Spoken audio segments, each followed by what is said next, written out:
Not bad. This is a camping adventure! Hi, we're Kyle and Miranda, and we spent 2 weeks traveling Iceland in a camper van. This video is all things related to that.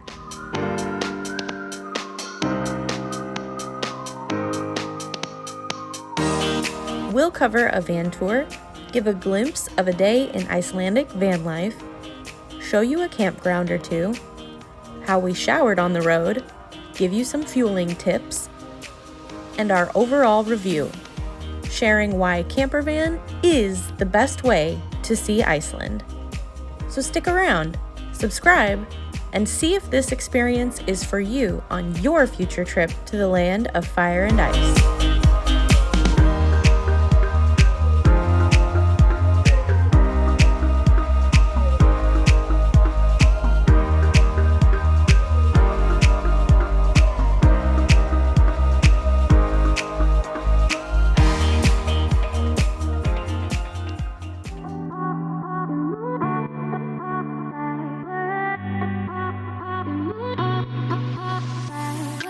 Why is campervan the best way to see Iceland? We stayed at an Airbnb, hostel, and campgrounds. So what was our favorite? Spoiler, campervan. And here's why. With a campervan, there's no schlepping your bags in and out of new locations daily. Your home is always with you, so you can take a nap or cook a meal anytime you want. Calling it a day and turning in for the night can happen anywhere you see a campsite. It couldn't be easier. Flexibility in your schedule. You can move on or slow down and not have to be anywhere by a certain time, unless you book a tour or adventure, of course. No dealing with other people or waiting to check in for a room to be ready. Total autonomy. Introverts rejoice. And lastly, the views. You can literally sleep next to a waterfall. Who wouldn't want to wake up to a waterfall? Before we get into the van and campground tours, let's discuss a few questions people usually have. How do I camp in Iceland? Iceland is possibly the friendliest and easiest place to camp by motorhome. There are countless campsites around the country, and many just right off the ring road. If you opt for convenience, you'll pay around $15 per person US dollars to stay near the ring road with full amenities. As far as we've seen, there are no free sites, probably because there is no wild camping in Iceland. The environment is very delicate and precious, so Iceland takes this very seriously. You could end up with a hefty fine if you don't obey that rule. But again, not to worry, as Iceland has campgrounds abound. There are apps and websites to look into to see which campsites are available. You'll want to pay attention to which season you're in, as some sites may close completely during the winter, or they may be open for sleeping, but the bathrooms may be closed. So do your research. When you arrive at a site, there is usually a sign directing how you should pay for camping. We found most places wanted us to either go into an office and pay, or pay online. And we almost always paid by card for either option. If you can't figure out how to pay when you arrive, don't worry. Someone will probably knock on your window the next morning to kindly ask for payment. At least that was the case for us, and it worked out just fine. What to bring when camping in Iceland? We go over what to bring in our first video, The Ultimate Guide to Iceland. Regardless of the season that you visit in, bring layers. No matter what time of year you visit, definitely bring a good rain jacket and rain pants if you want to stay comfortable. So as far as van specifics, definitely headlamps, as you may need to exit the van in the dark to use a bathroom. And speaking of the bathrooms, you may want to have Icelandic coins so that you can use the shower facilities at some campgrounds.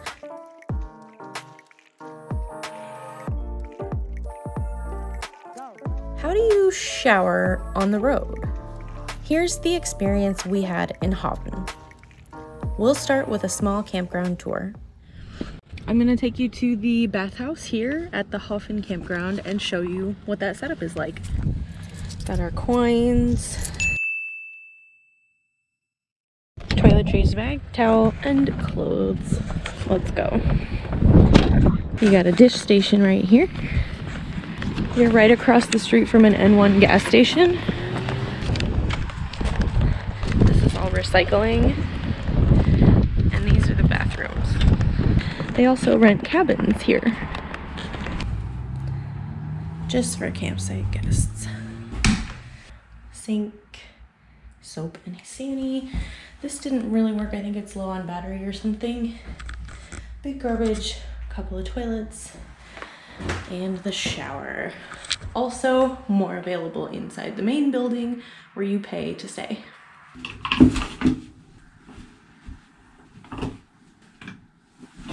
Got plenty of hooks for you. Plenty of locks for you. And somebody left a Head and Shoulders, which is nice. And then you gotta drop a coin right in there. But since it is timed, I'm gonna use the bathroom first and then come back in, get started, and that's it. The water is always dripping because it can get cold, so the pipes don't freeze. They keep it dripping. You've got your on faucet here and your hot and cold here. And I guess a little extra soap. A little bench, a little window crack. Nice and warm.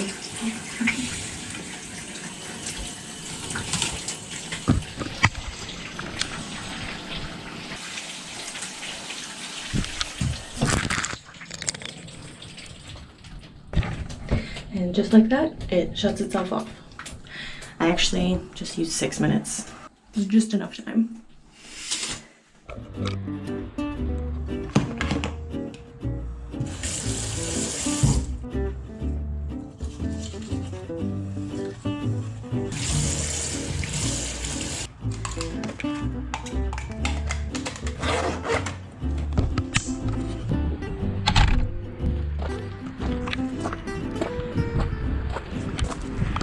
Well, it looks like we're officially the only ones here left.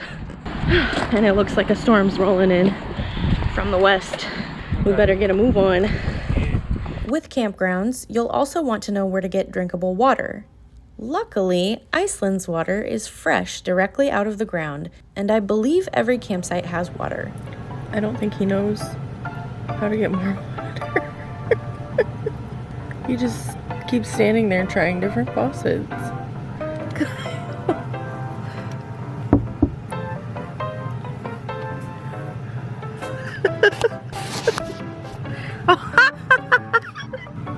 All he had to do was turn around. Now he's finding the hose. Thank you for water. Thank you so much for water. This water is 100% fresh and ready to drink because it's glacial melt filtered through porous lava rock and lava fields. Nature does all the purification for you. You can even dip your hand or face in a stream for a quick gulp. Just make sure there's no livestock droppings nearby. Yikes. How do you get gas in Iceland? If you've looked into fueling up in Iceland and heard a few horror stories of credit cards freezing or giant holds on your account, let's debunk this right now. Actually, I'll let Kyle take it from here. Okay, we're gonna get gas.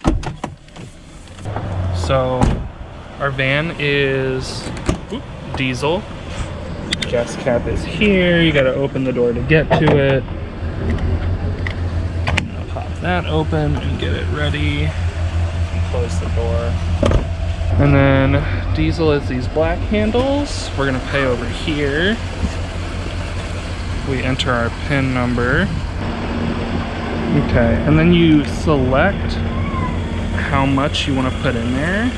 We're at like half, so I guess I'm gonna say 50. Pump number 4.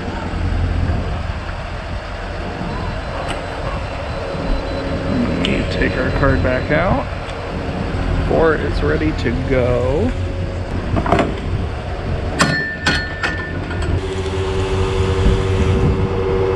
So that just hangs out like that. You're good. 5,000 krona worth, which fills up super quick.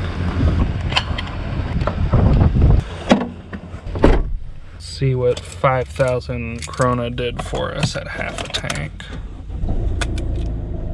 Almost completely full, which will be fine. It's just this little digital like bar gauge at the bottom. You can choose to just fill up your tank, but it'll place like a $200 hold on your card for like 24 to 48 hours or whatever. So if you aren't super worried about that, that's fine. You can just do that. But for us, we're just a little like nervous about that. So we're just picking them out. Time to hit the road. Yes. Here's the part we've all been waiting for. What did our van look like?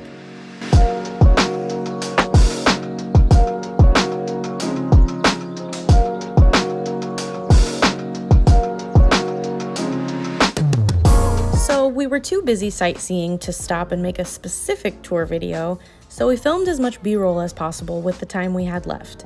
Let's start with the exterior and the basics.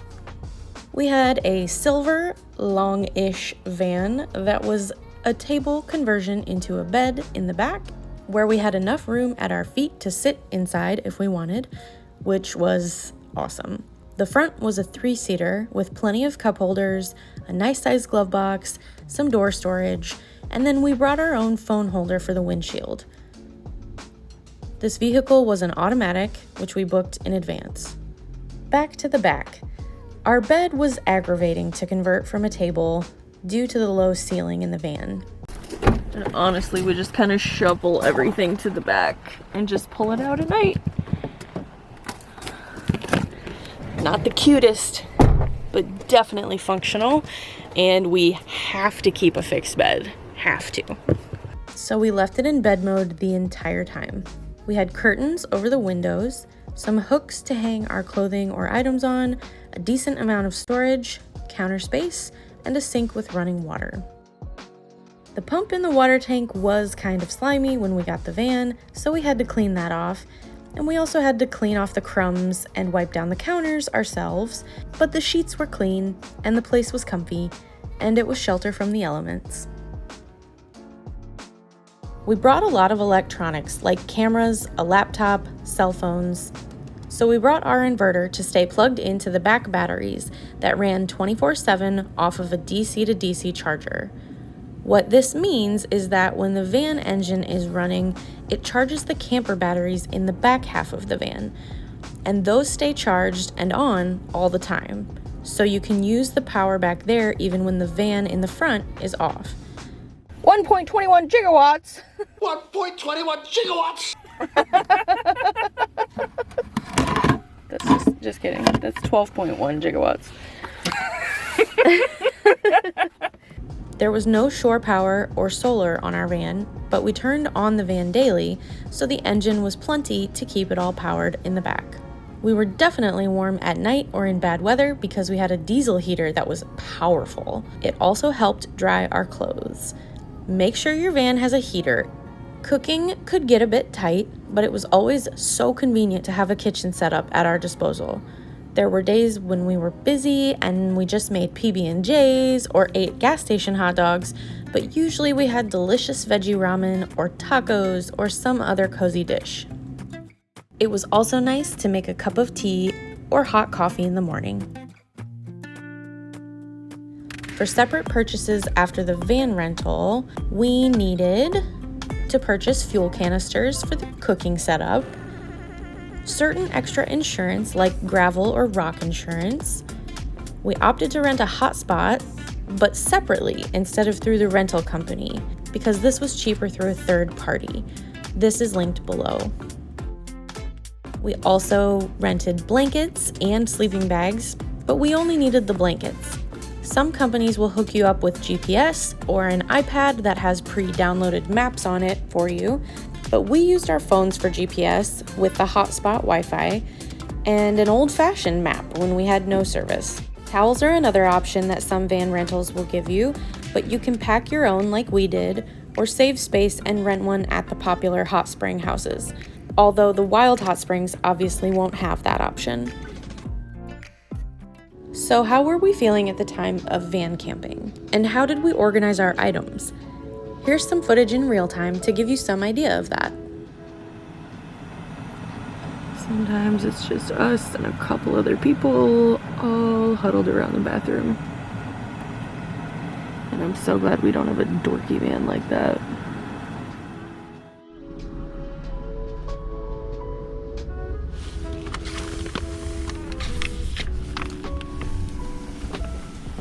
Too much of the bee out. Maybe shut the door for now, I guess.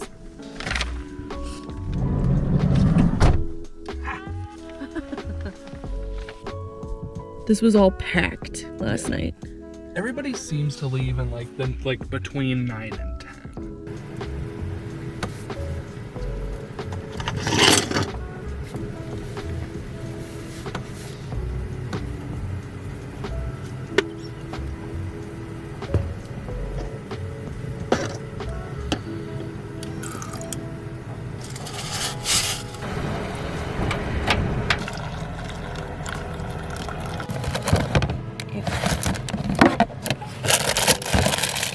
Do we want cereal today? Do we want...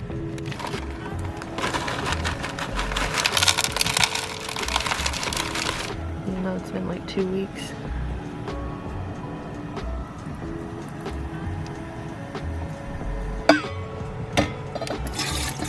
Oh, she's being wily today.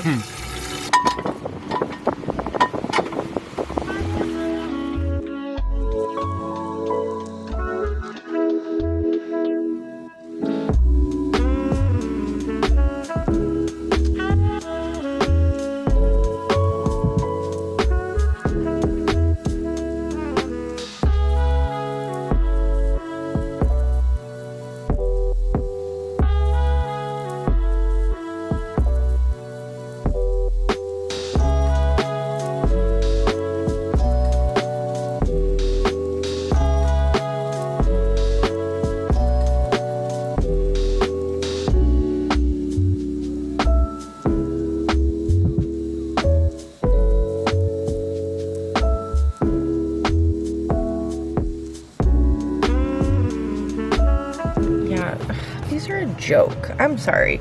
Who supplied us with children's cups instead of some sort of like actual decent coffee cup? I mean, what do you think I'm drinking out here? Juice? Adult juice. Bean juice. Oh, and he left our paper towels. He left our paper towels. These are ours, right? Okay. Thank you for water. Thank you so much for water.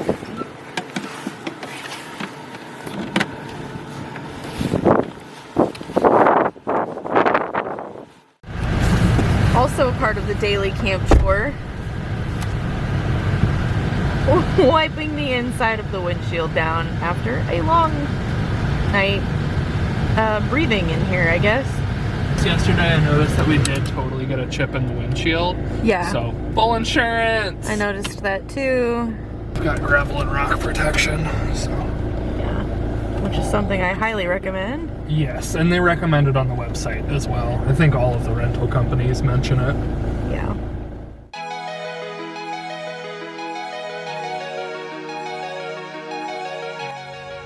Having some lunch. We stopped at the campsite in Seydisfjordur. Kyle's having a wrap with a view of the church. With a really faint rainbow behind it. Really? Oh my god! Oh, you can see it. Mm. Right off the Rainbow Road. And this is the reality of van life. There's just food and dirt on the floor. The van rental company does not provide any like broom and dustpan or any like cleaning supplies for the van. So this is how we have to sweep out the van.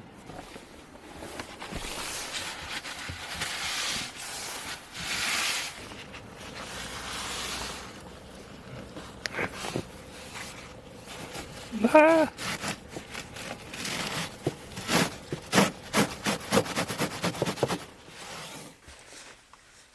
honestly, I'm seriously loving living in this van. It is not large, but it's fine. We really have to be meticulous about like where we're keeping stuff, so we're still kind of figuring that out. When we got in here and unpacked our stuff into the van, it was easy to just be like, this can go here, great. But now that we're living in it for like 24 hours, it's like, okay, what's practical and like what are we looking for half the time that we can't get to very easily, that stuff.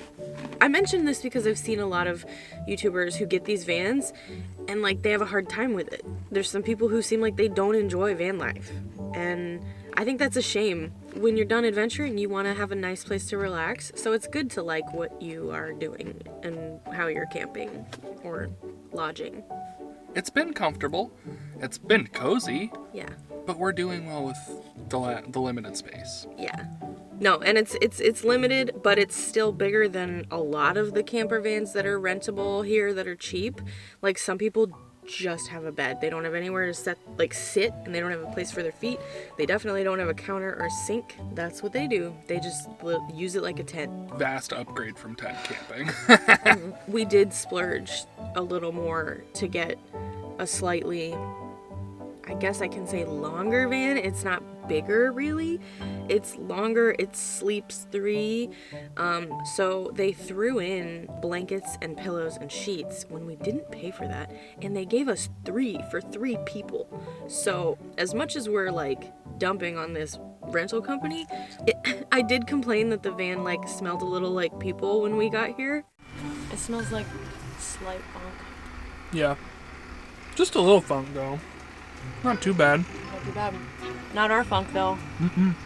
But then, you know, the sheets and pillows and blankets all smelled super fresh, super clean. Like they washed the pillows themselves too. Yeah. So it's been very comfy and cozy. It really has. I think they might just be overwhelmed and don't have time to thoroughly do everything.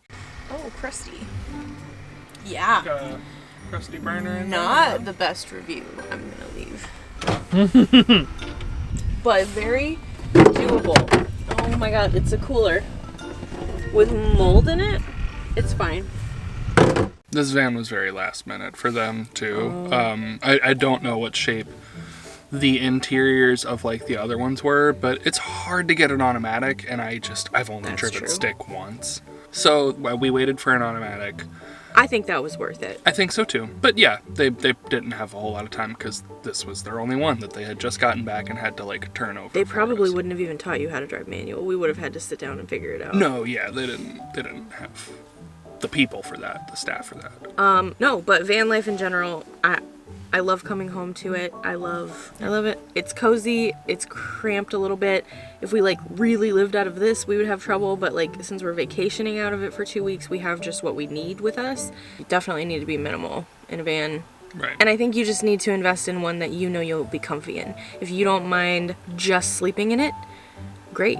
But if you're here in the shoulder season, like the fall and winter, and you're gonna do van stuff, I would recommend one where you can sit inside and cook and sit inside to wait out bad weather. That's my only like downside for this particular van is like, this is fine for vacationing for 2 weeks, like she said.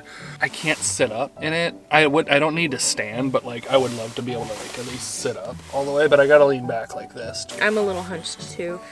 Also, it just wasn't worth having the table up at all times, and then switching it to a bed. It was a pain in the butt to do. We were jet lagged, but also we just have too much other stuff in here to kind of maneuver around, so it's better to have things like really just live somewhere all the time. But we still have to move stuff back to the front and back a lot. The tote that came with our pots and pans, we took those out because it's way too big for just a couple of those things. And we put our clothes in there so that at least if we have to have this bulky bin rolling around at all times, it can be full and useful. The dishes can kind of hang out in here during the day. The tote lives back here. The backpacks live back here, like our media bag and our day pack.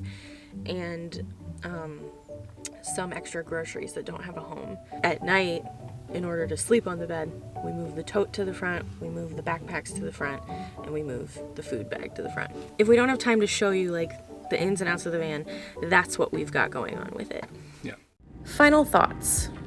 Something we discussed in our ultimate guide video and our first Iceland vlog was the never-ending wait time to pick up our van. However, that can happen, so plan accordingly.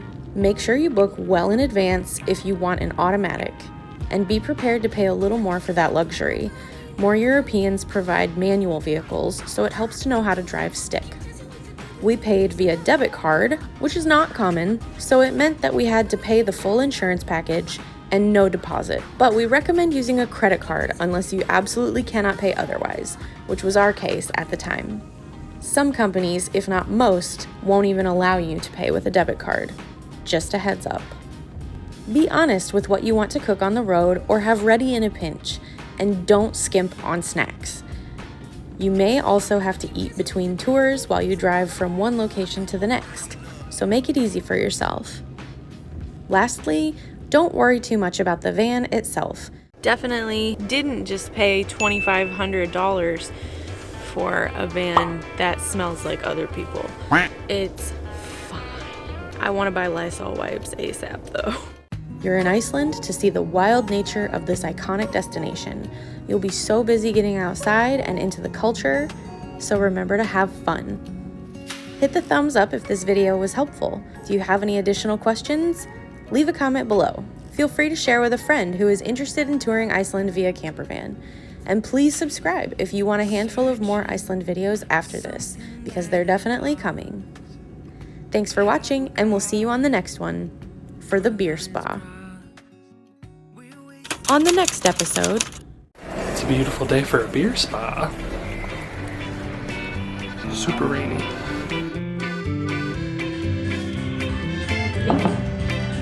I got it.